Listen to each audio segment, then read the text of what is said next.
It was supposed to be just another evening at one of the city's finest restaurants, an establishment renowned for its elegant ambiance, top-tier service, and exquisite dishes crafted by a world-class culinary team. The warm lighting cast a golden glow over the sleek tables, where patrons sipped expensive wines and enjoyed plates meticulously prepared with precision and care. The waitstaff, dressed in crisp uniforms, glided smoothly between tables, ensuring that every guest felt special. Among the many diners that night was a woman in her mid-40s, dressed in designer clothes with an air of entitlement that clung to her like perfume. Her sharp gaze scanned the room as she entered, her lips pressed into a disapproving line. This was the kind of person the restaurant staff had encountered before. Someone who expected to be treated like royalty simply because she walked through the door. Her presence alone demanded attention, not out of admiration but from the sheer force of her attitude. From the moment she stepped inside, the woman, let's call her Karen, exuded impatience. She sighed loudly when the hostess took a few extra seconds to confirm her reservation, tapping her manicured nails against the counter as if she had somewhere far more important to be. When she was finally led to her table, she made a show of inspecting the seating, adjusting the silverware, and scrutinizing the menu as though she was an inspector from a prestigious dining guide. As she waited for service, her eyes flicked around the restaurant, assessing every member of the staff. Then her gaze landed on a man moving between tables, taking orders from guests with a friendly but professional demeanor. His neatly pressed uniform and humble demeanor didn't quite match the sophistication she expected from such an establishment. But what truly caught her attention, and not in a good way, was his accent. From the moment he greeted her, Karen's attitude shifted from entitled to downright condescending.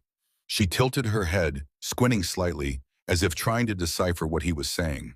His words were perfectly clear, but to her, his accent meant one thing. He didn't belong in a place of this caliber. And so, the encounter that would soon leave the entire restaurant stunned began. As the man approached her table, Karen barely glanced at him, instead keeping her eyes fixed on the menu as if she were too important to waste time acknowledging him properly. When he spoke, his accent, rich and distinct, immediately triggered a reaction. "Good evening, ma'am. Welcome. May I take your order?" he asked politely, his voice steady and professional. Karen raised an eyebrow, then smirked. "Oh, wow. That's quite the accent," she remarked, her voice dripping with condescension. "Are you sure you understand what I'm going to order?" A few nearby diners turned their heads, sensing the tension. The waiter, unfazed, simply nodded and maintained his professional composure. "Of course, ma'am, I am happy to assist you." But Karen was not finished. She took a deep breath, as if preparing herself for a major challenge, then slowly, exaggeratedly enunciated her order. "I want the filet mignon medium rare. Do you understand what medium rare means?" The insult was clear, but the waiter didn't flinch. He had seen and heard it all before. The assumptions, the belittling comments, the snide remarks. It wasn't the first time someone had judged him based on his accent, and it likely wouldn't be the last. As he carefully noted her request, she chuckled to herself. "I hope the kitchen gets it right," she added loudly, as if expecting him to fail. What Karen didn't realize, however, was that her ignorance would soon come back to haunt her in a way she never expected. Despite the insults, the restaurant worker remained composed. Years of experience had taught him that dignity and professionalism would always triumph over ignorance. He had encountered difficult customers before, but he never allowed them to shake his confidence or ruin his passion for food and hospitality. With a nod, he repeated the order back to her, flawlessly, without hesitation. His precision only seemed to annoy Karen more, as if she had been hoping for him to stumble, to confirm her preconceived notions about him. When he didn't, she pursed her lips and leaned back in her chair. "Let's see if you actually get it right," she muttered. Other staff members had begun to notice the interaction. A few servers exchanged knowing glances, their expressions hinting that they were aware of something Karen wasn't. A couple of diners nearby shook their heads in disapproval, quietly discussing the unnecessary rudeness on display. But the restaurant worker himself showed no sign of being rattled. He simply took the order and walked away, his posture unwavering. Karen, meanwhile, continued to revel in her own arrogance, completely unaware that she had just set herself up for one of the most humiliating moments of her life. Back in the kitchen, the other staff members couldn't help but smirk as they overheard what had just transpired. One of the younger servers, who had been working at the restaurant for only a few months, whispered to a colleague, "Does she not know who he is?" The colleague chuckled, shaking his head. "Clearly not. This is going to be interesting." But Karen's behavior had caught the attention of not just the staff, but also some of the guests. People whispered among themselves, exchanging knowing looks. Some had dined here before and recognized the restaurant worker instantly. Others simply had a sense that something was off, that this man was not just an ordinary waiter. Meanwhile, Karen remained blissfully unaware. She had no idea that the person she had just mocked was, in fact, one of the most highly respected figures in the culinary world.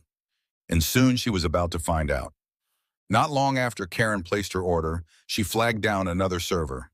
"I want to speak to the chef," she said, her voice firm. The server hesitated. "The chef?" "Yes," Karen snapped. "I want to make sure my steak is cooked by someone who knows what they're doing. That waiter didn't exactly inspire confidence." The server tried to suppress a smile. "Of course, ma'am. I'll let the chef know." Moments later, the doors to the kitchen swung open, and out walked the very man Karen had just insulted. Only this time, he was wearing his full chef's uniform, crisp, pristine, and adorned with a Michelin star emblem. A hush fell over the restaurant as the realization settled in. Karen's smug expression melted into sheer horror as she watched the man she had belittled approach her table, not as a mere waiter, but as the head chef of the entire establishment.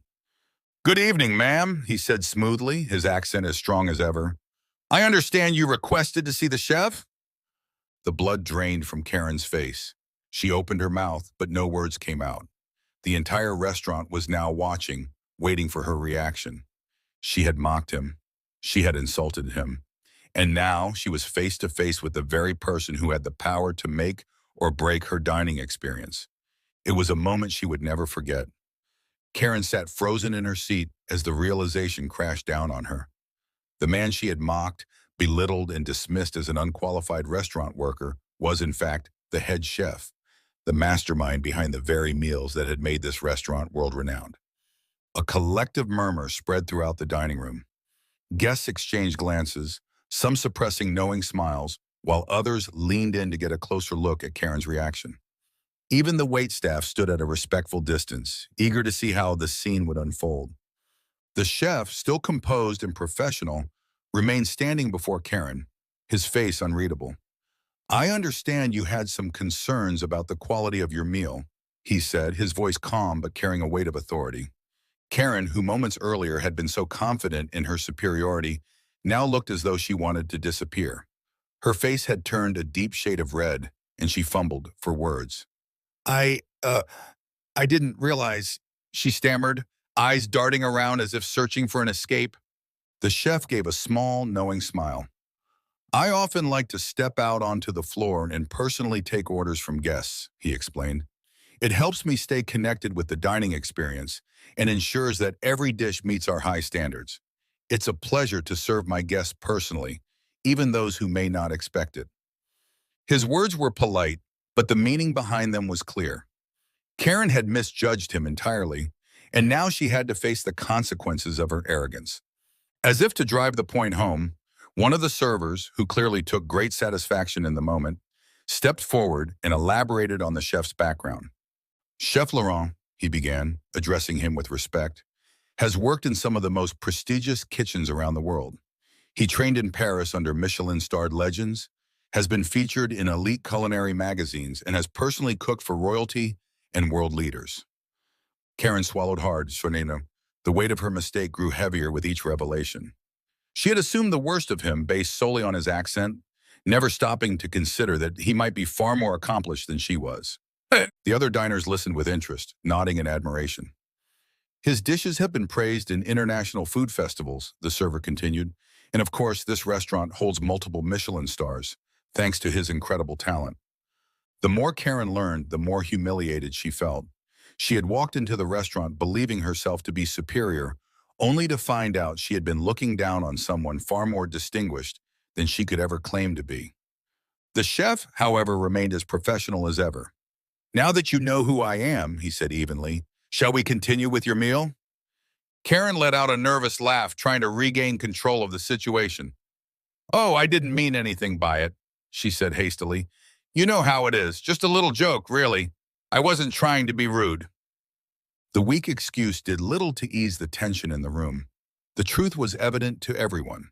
She hadn't been joking. She had been cruel, dismissive, and outright offensive, assuming that someone's accent dictated their intelligence or competence. She fidgeted with the napkin in her lap, searching for a way to shift the conversation. I mean, I've just had so many bad experiences at restaurants, she added, forcing a smile. I guess I've just become a little too particular about service. The explanation was unconvincing. The chef, still composed, simply nodded. I understand, he said, though his tone made it clear he saw right through her. However, respect should always come first, no matter who you're speaking to. With the entire restaurant watching, the chef took the opportunity to deliver a powerful message, not just to Karen, but to everyone present. Respect is the foundation of great service, he said, his voice carrying through the room. It is what makes restaurants like this thrive. But respect is a two-way street. Just as we strive to give guests the best experience possible, we also deserve to be treated with dignity, regardless of where we come from or what accent we speak with. A few diners nodded in agreement. Some even clapped softly, showing their support. Talent knows no borders, he continued. People from all over the world bring their skills and passion to the culinary industry. To judge someone based on how they sound, rather than what they are capable of, is a mistake. Karen sat in silence, absorbing every word. She could feel the weight of the restaurant's collective judgment pressing down on her. For the first time that night, she seemed to truly understand how wrong she had been. Karen sat frozen in her seat, her mind racing as she processed the reality of the situation. Moments ago, she had strutted into the restaurant with an air of superiority, convinced that she could talk down to the man she had assumed was a mere kitchen worker. Now, that very man had been revealed as the restaurant's esteemed Michelin-starred chef, a culinary master who had likely prepared dishes for dignitaries, celebrities, and food critics from around the world. And she, in her ignorance, had mocked him simply because of his accent. Her appetite had vanished. The meal she had been so eager to enjoy now felt like an unbearable obligation. The once luxurious ambiance of the restaurant now seemed suffocating, the elegant decor a cruel backdrop to her public humiliation. Even the murmured conversations around her seemed sharper, more pointed. Were they whispering about her? Judging her? She could feel their eyes on her, some watching in silent amusement, others shaking their heads in quiet disapproval. With trembling hands, Karen reached for her purse, fumbling as she pulled out her wallet. Every movement felt exaggerated under the weight of her embarrassment. I'll just settle the bill, she murmured, her voice barely above a whisper.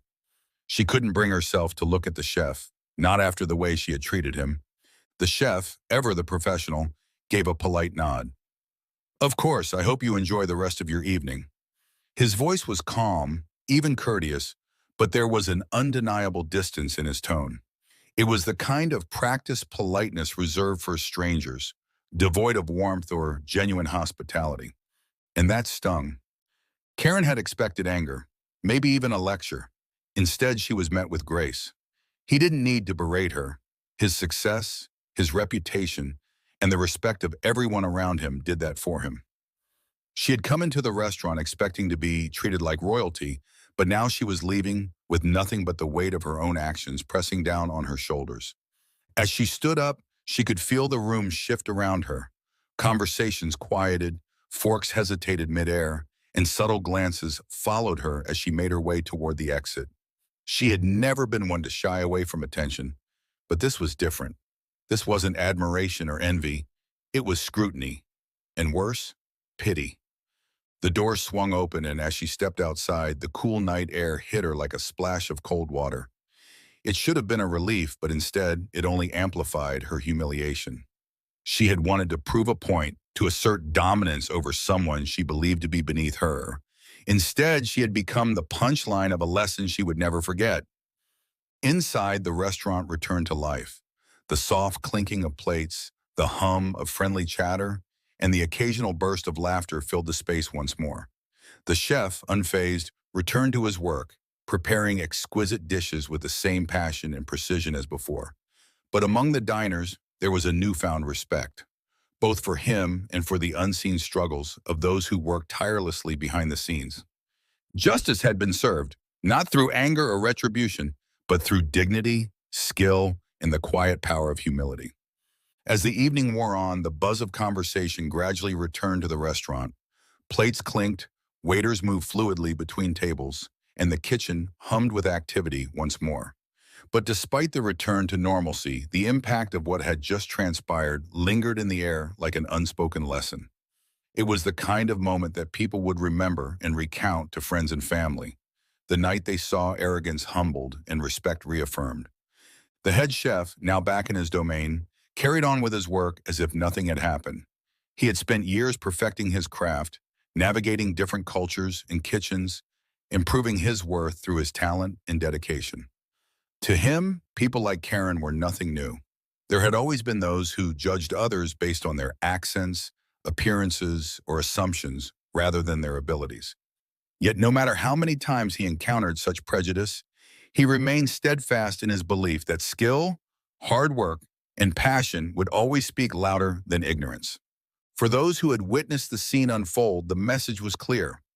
Respect is not something that should be reserved for those who look the part or sound a certain way.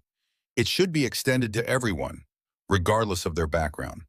An accent is not a measure of intelligence, nor does it dictate someone's capabilities. True excellence is found in dedication, resilience, and the willingness to learn and grow. The diners who had initially been mere spectators left the restaurant that night with a newfound appreciation for the unseen struggles and triumphs of those who worked tirelessly behind the scenes. Karen had entered the restaurant with an air of entitlement, assuming she could belittle someone without consequence. She had believed herself to be superior, using someone's manner of speech as an excuse to mock and undermine them. But in a stunning turn of events, she had been exposed, not just for her arrogance, but for her failure to recognize true excellence when it was right in front of her. She had come expecting to be served, only to leave having been served a lesson she would never forget. And in the end, it was not wealth, status, or an accent that had won. It was kindness, professionalism, and humility, the true markers of greatness.